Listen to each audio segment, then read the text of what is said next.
Tard il-ġimgħa bil-lejl il-Forzi Armati ta' Malta daħlu f'pajjiżna 246 immigranti regolari wara li dawn ġew salvati madwar 75 mil nautiku fix-xlokk tal-Port il-Kbir.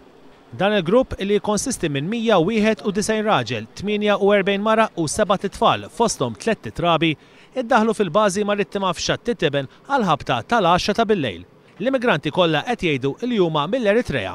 Il-Forzi Armati ta' Malta kienu ilhom aktar minn 24 siegħa jsegwu skuna kbira tas-sajd li fuqha kien hemm rapporti li hemm madwar 250 immigrant irregolari. Dan wara li l-Forzi Armati irċevew rapport miċ-ċentru tas-salvataġġ ta' Ruma kif ukoll minn għaqdiet non-governattivi illi x'aktar ġdin id-dajsa tinsab f'diffikultà. Mill-informazzjoni illi sejna niġbru anke minn hawnhekk fuq il-post u mbagħad intbagħat l-ajruplan il-King Air sabiex tfittex din id-dajsa li fil-fatt id-dajsa instabet madwar 140 mil nautiku fil-xlokk ta' Malta. Fuq il-post mbagħad intbatet il-patrol boat il-P52 li għadha kemm trakkat fuq il-Xatt it-Tiben eżatt warajja hemmhekk dawn din il-patrol boat sabet lill-immigranti illi għall-ewwel riedu illi ikomplu bil-vjaġġ tagħhom lejn l-Italja.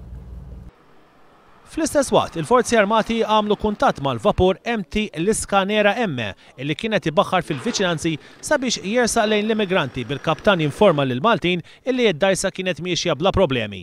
Kienu għal-ħabta ta' 9:30 tal-ġimgħa filgħodu x'kien id-dajsa wafqet minħabba ħsara kbira fil-Magra.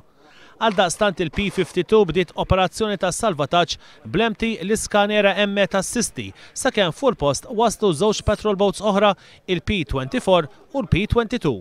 L-immigranti ittellaw abbord it-3 patrol boats u wara li daħlu Malta ittieħdu id-depow tal-Pulizija u wara fiċ-ċentru ta' detenzjoni permezz ta' xarabanks u trakkijiet. B'dan l-iżbark din is-sena se jkunu daħlu f'pajjiżna 1885 immigrant irregolari.